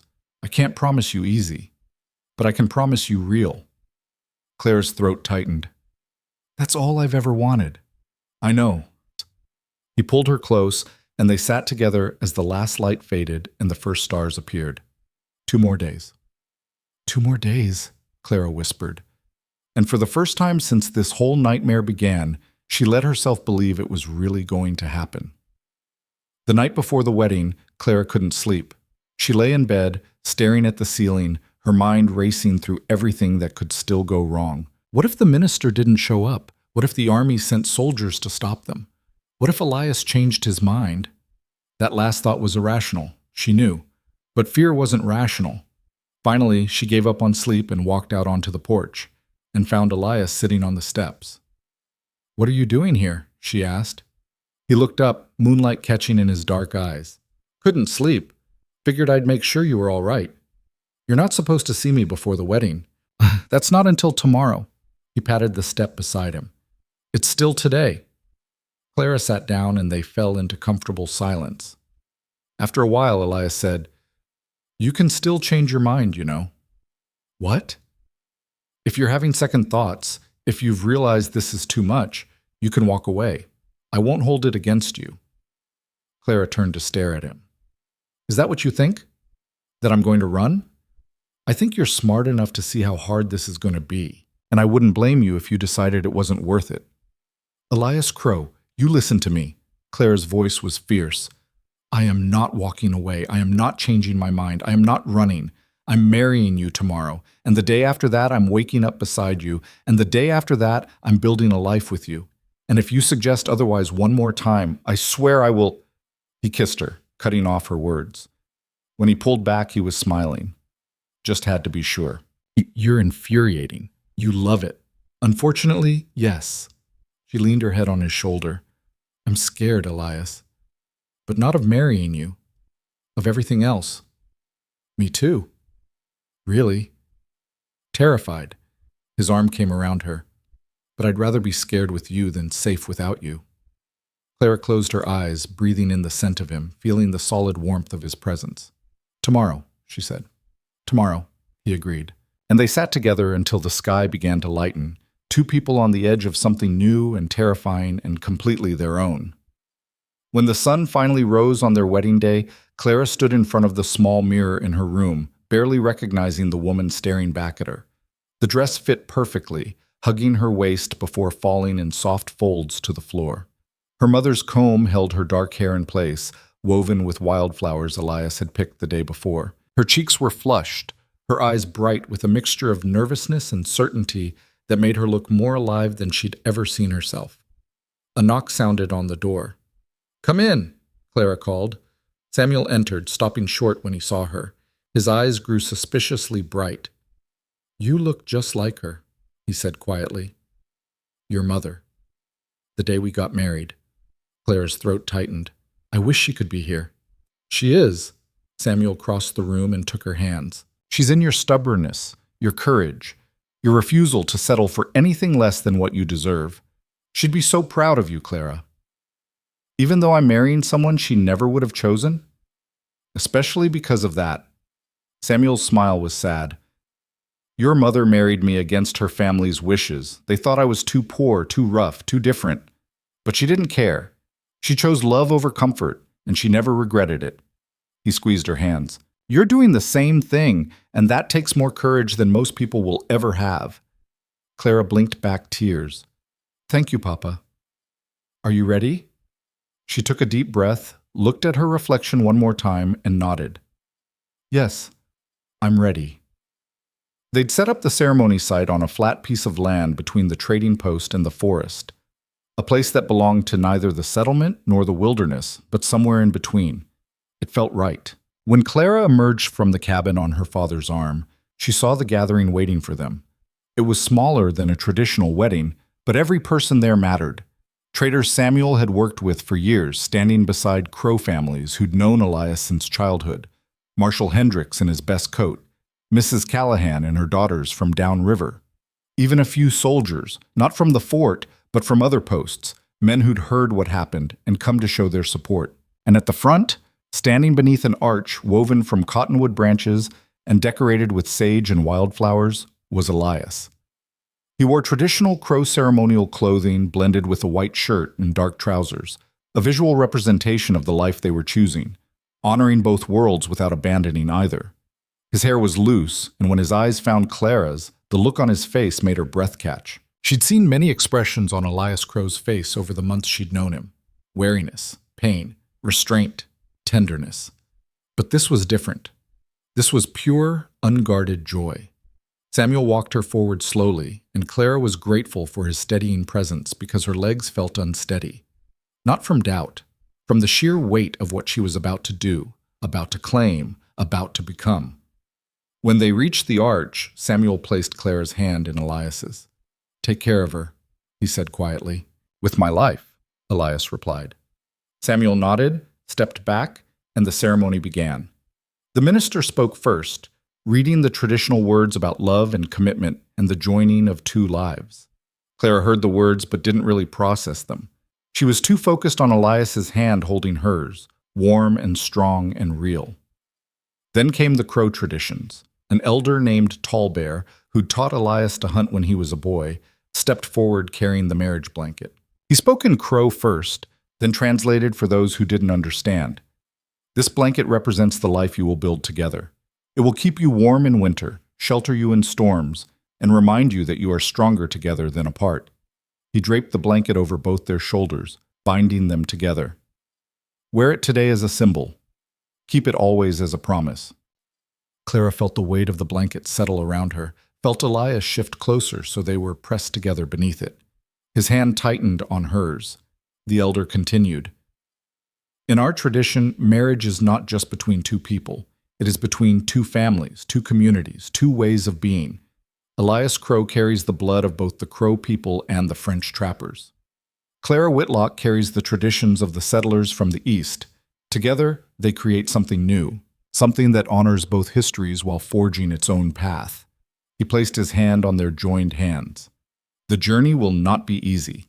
There will be those who do not understand, those who judge, those who wish to divide what you have joined.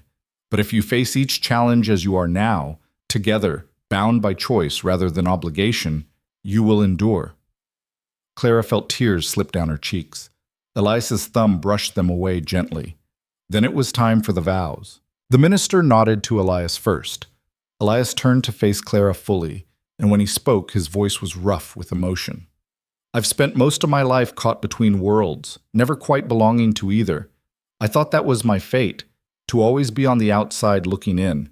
But then you showed up, and you didn't care which world I belonged to. You just saw me. He paused, his jaw working. You saw past the walls I'd built, past the grief I carried, past everything that told me I didn't deserve another chance. And you chose me anyway. Clara's vision blurred. I can't promise you an easy life, Elias continued. I can't promise that people won't judge us, won't make things difficult, won't try to break what we're building. But I can promise that I will spend every day of my life trying to be worthy of the faith you've placed in me. I will protect you, cherish you, stand beside you through whatever comes. I will build you the life you deserve, or die trying. He reached into his pocket and pulled out a ring, simple silver, etched with a pattern that combined Crow symbols and Celtic knots, representing both their heritages intertwined. I had this made, he said quietly, slipping it onto her finger. So you'd always have a reminder that you're not alone, that you're loved, that you're mine and I'm yours, and nothing will change that. Clara stared at the ring through her tears, then looked up at him. My turn? He nodded. She took a shaky breath. I spent 23 years thinking I was broken, thinking there was something wrong with me because I couldn't feel what everyone said I should feel. I went through life like I was sleeping, waiting for something I couldn't name. Her voice strengthened. And then I saw you in that river, and for the first time I woke up. Elias's eyes were bright. You never tried to fix me, Clara said. You never pushed me to be something I wasn't. You just waited. You gave me space to figure out who I was, what I wanted, what I was capable of. And when I was ready, you were there. She pulled out her own gift, a pocket watch that had belonged to her grandfather, carefully restored and engraved with their initials. This has been in my family for 3 generations, she said, placing it in his hand. It's meant to be passed from father to son, but I'm giving it to you. Because you're my family now, and whatever children we have, whatever life we build, it starts here, with us, with this choice. She looked at him directly, wanting him to see the absolute certainty in her eyes. I choose you, Elias Crow. Not because you're safe or easy or what anyone expected. I choose you because you're real, because you see me, because loving you has made me braver and stronger than I ever thought I could be. And I will spend the rest of my life choosing you, every single day, no matter what the world throws at us. The minister cleared his throat. By the power vested in me by the territory of Montana, I now pronounce you husband and wife. He smiled. You may kiss your bride. Elias cupped Clara's face in his hands, and for a moment they just looked at each other. Two people who'd found each other against all odds, who'd fought for the right to stand here together, who'd chosen love over fear. Then he kissed her, and the gathering erupted in cheers. When they finally broke apart, both breathless and grinning, Tall Bear removed the blanket from their shoulders and folded it carefully. Keep this safe, he told them, and when times are hard, when you forget why you chose this path, wrap yourselves in it and remember this moment. Clara nodded, unable to speak past the lump in her throat. The celebration that followed was unlike any wedding Clara had ever attended. There was music from both cultures, fiddles and drums, songs in English and Crow and French. There was food, roasted venison and fresh bread, wild berry preserves and coffee so strong it could wake the dead. There was dancing, laughter, and more than a few tears from people who understood what this union represented. Clara danced with her father first, then with Elias, then with what felt like half the territory.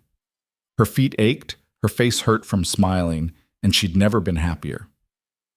As the sun began to set, painting the sky in shades of gold and crimson, Elias pulled her away from the celebration. "Come with me," he said. "Where are we going?" "You'll see." He led her into the forest along a path she'd walked many times before, but this time felt different. This time, she wasn't sneaking away to see him. She was walking beside her husband, toward the life they were about to build. They emerged at his cabin, except it wasn't just his cabin anymore. Clara stopped, staring. In the weeks leading up to the wedding, while she'd been busy with preparations, Elias had been working. The cabin had been expanded, a new room added to the side. The porch had been rebuilt, wider and stronger. And beside the door, someone had carved their initials into the wood, EC and CW, surrounded by a heart. "You did all this?" Clara whispered. "Had help. Your father, Tallbear, some of the traders." Elias rubbed the back of his neck, suddenly shy. "I wanted you to have a real home, not just my cabin, our home."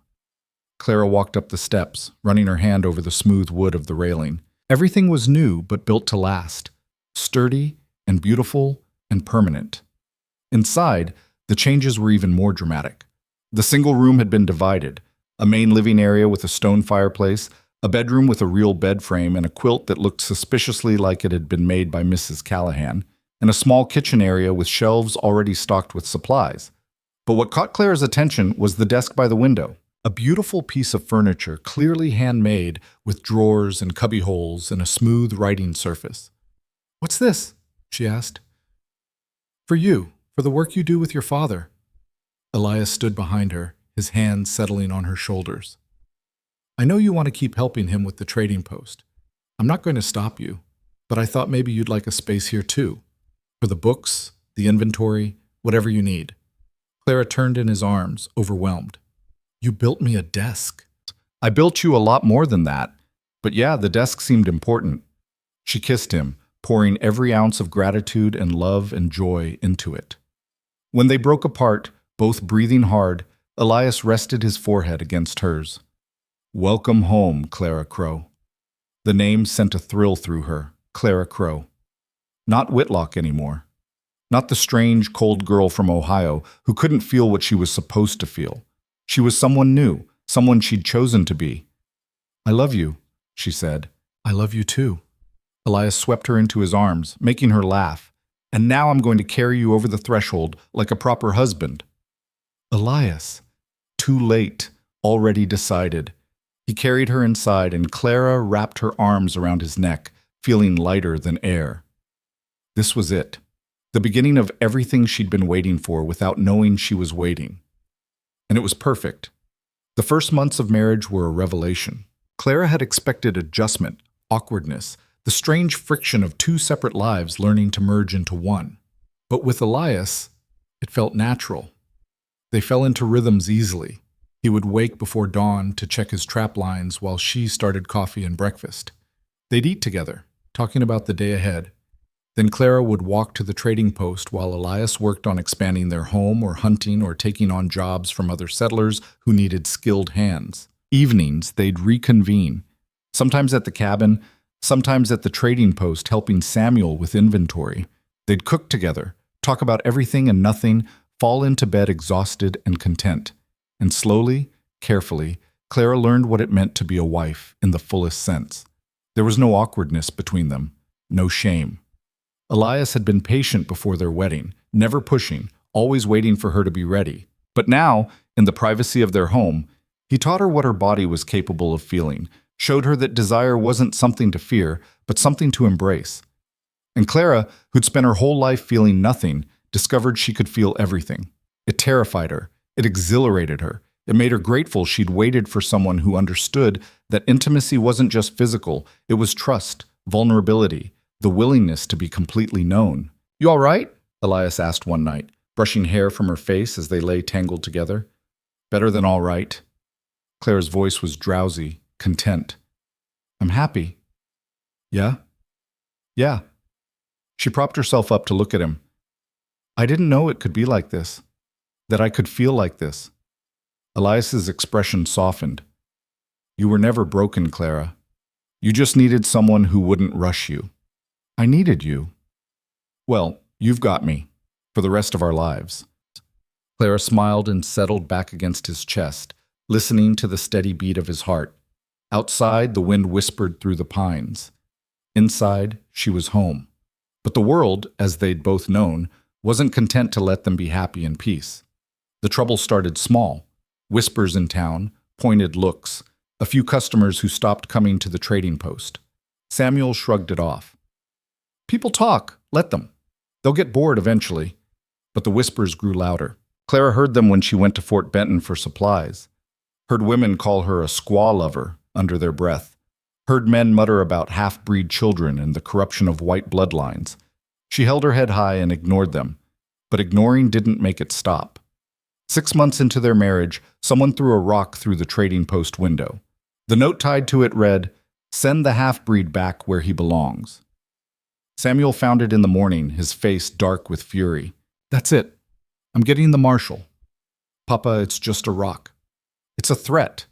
Samuel crumpled the note. "And I won't have them terrorizing my family." The marshal came, took statements, promised to investigate.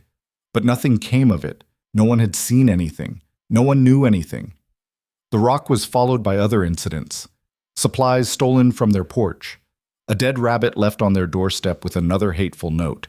Someone cutting their horses loose in the night. Each time, Clara felt the weight of it pressing down on her. Each time, she wondered if Elias was regretting their marriage, regretting the target he'd painted on himself by loving her. But when she asked him, he just pulled her close. "I'd do it all again," he said. "Every bit of it. They can throw rocks and leave threats and hate us all they want. It doesn't change what we have." "But what if it gets worse?" "Then we deal with it, together." And they did. When another window was broken, Elias replaced it with shutters that could be bolted from inside.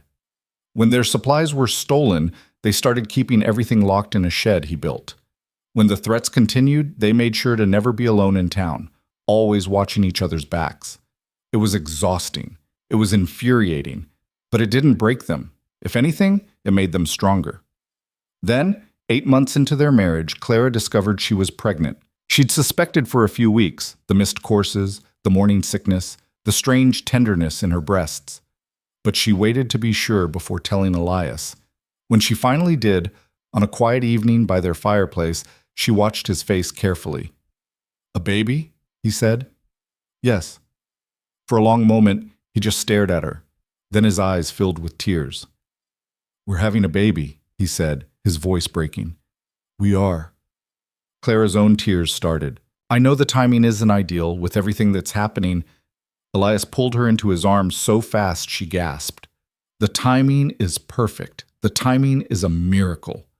He held her tight, his face buried in her hair. "I lost my first child before I ever got to meet them. I thought I'd never get another chance. And now—" He couldn't finish, couldn't speak past the emotion choking him.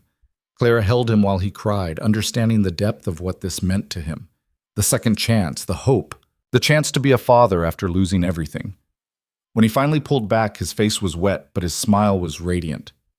"We're having a baby," he said again, wonder in his voice. "We are." He placed his hand on her still flat stomach. "Boy or girl?" "Too early to tell." "Doesn't matter. Either way, they're going to be strong, brave, stubborn as hell if they take after their mother." Clara laughed through her tears. "Or patient and steady if they take after you. We'll teach them everything, both languages, both cultures, how to hunt and trade and stand up for what's right. They're going to have a good life, Elias. Despite everything, they're going to be loved." "Damn right they are." They stayed up late that night, talking about names and possibilities and the future they were building. And for the first time since the harassment started, Clara felt genuine hope.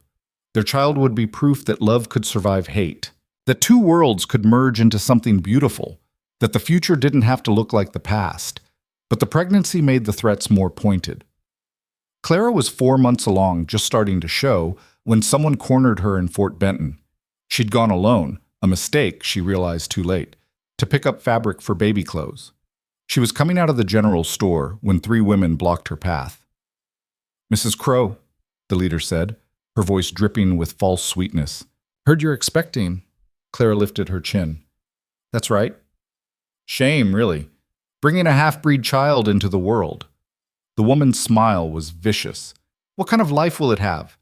Not white enough for us, not Indian enough for them. Just another mongrel caught between worlds."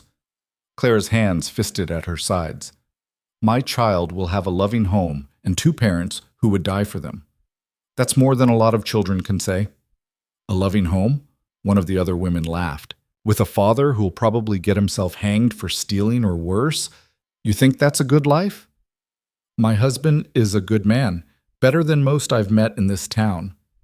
"He's a half-breed," the leader spat, "and you're a disgrace to white womanhood for spreading your legs for him." The words hit Clara like a slap, but before she could respond, a new voice cut in. "That's enough." They all turned to see Mrs. Callahan standing behind them, her face hard as stone. "Excuse me?" the leader said. "I said that's enough." Mrs. Callahan stepped forward, putting herself between Clara and the other women. "Clara Crow is a good woman who married a good man. And if you've got nothing better to do than harass a pregnant woman in the street, you should be ashamed of yourselves." "We're not harassing." "Yes, you are. And I'm not standing for it." Mrs. Callahan looked at each woman in turn.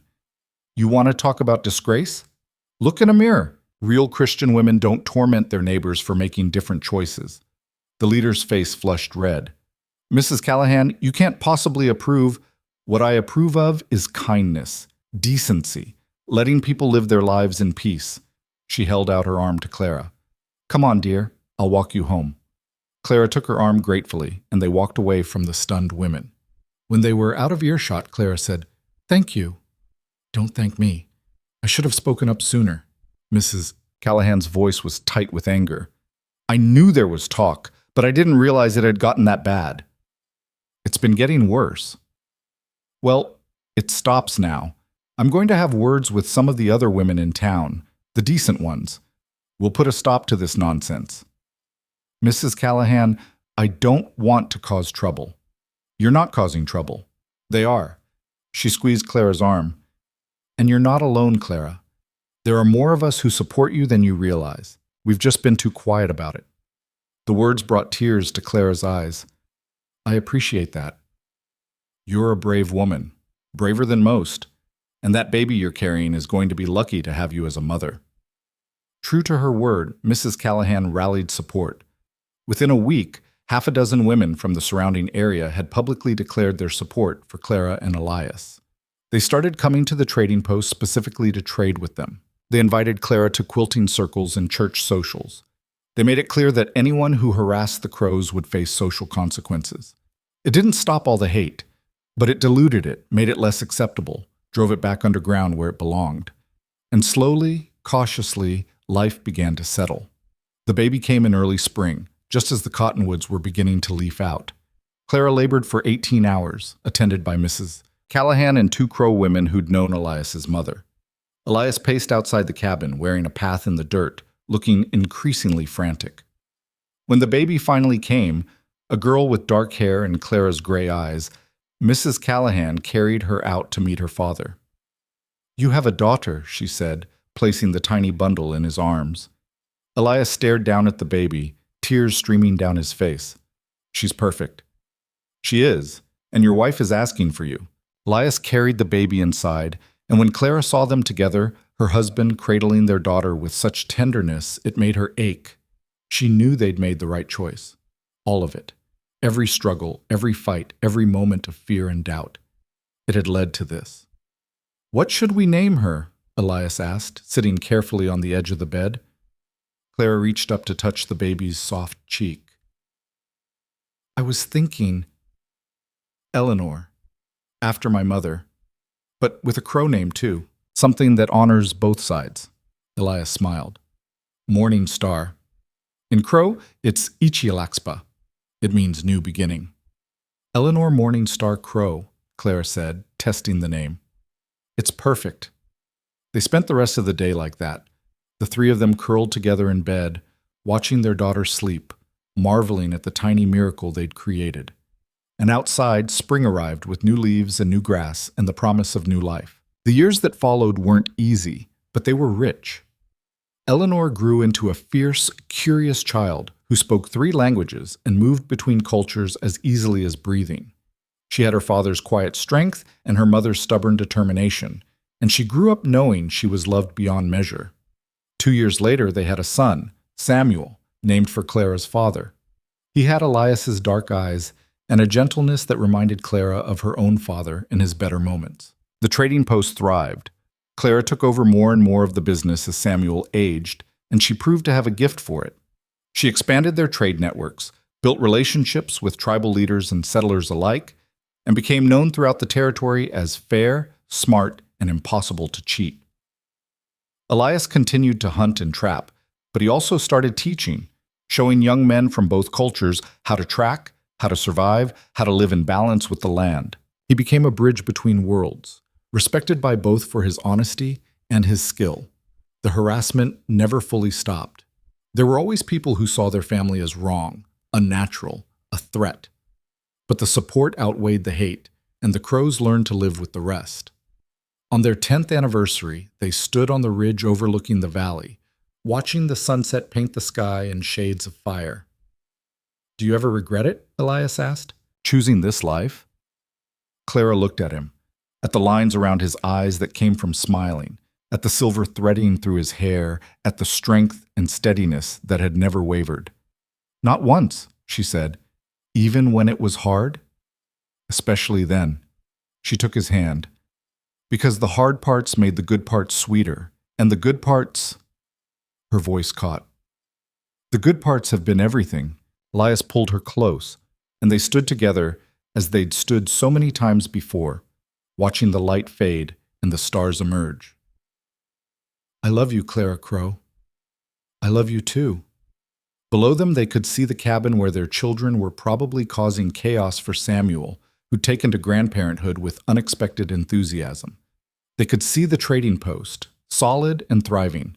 They could see the life they'd built together, against all odds, despite all obstacles. It wasn't the life anyone had expected for Clara Whitlock, the strange, cold girl from Ohio. It was so much better, because she'd found what she'd been searching for without knowing she was searching.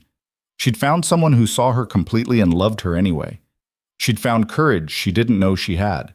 She'd found a home not in a place, but in a person. And in the end, that was what mattered, not the judgment of strangers, not the easy path she'd rejected, not the safe life she could have had, but this, love that had been tested and proven, family built on choice rather than obligation. A future created one brave decision at a time.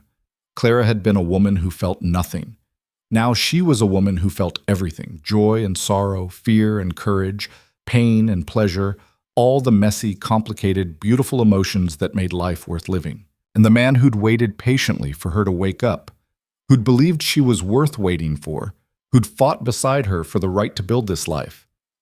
He was still here, still steady, still hers. As the last light faded and the stars filled the sky, Clara leaned against Elias and smiled. She'd been waiting her whole life without knowing what she was waiting for. And then she'd found it. Or rather, he'd found her. And together they'd created something neither of them could have built alone. A love that transcended boundaries. A family that honored both worlds. A life that proved that courage and choice could overcome any obstacle. Clara Crow had been born Clara Whitlock, the woman who felt nothing. But she'd become so much more. She'd become a woman fully alive, fully seen, and absolutely unafraid, and that was the greatest gift of all.